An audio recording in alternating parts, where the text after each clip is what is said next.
कराची में load shedding में इजाफा कर दिया गया है। सख्त गर्मी में लोगों का जीना महाल है कि इलेक्ट्रिक शहरियों से इंतकाम पर उतर आई है। दिन और रात में कई घंटे बिजली बंद करना मामूल बन गया है। कराची में लोड शेडिंग में इजाफा कर दिया गया। सख्त गर्मी में लोगों का जीना महाल है कि इलेक्ट्रिक शहरियों से इंतकाम पर उतर आई है। दिन और रात में कई घंटे बिजली बंद करना मामूल बन गया। अगर आपको हमारी ये वीडियो पसंद आई है तो लाइक पर क्लिक कीजिए।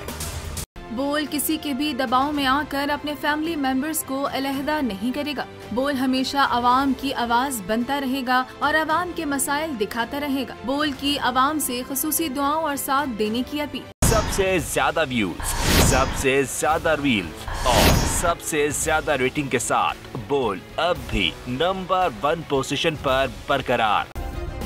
सब्सक्राइब करें और बेल दबाएं ताकि कोई खबर रह न जाए। सब्सक्राइब करें और बेल दबाएं ताकि कोई खबर रह न जाए।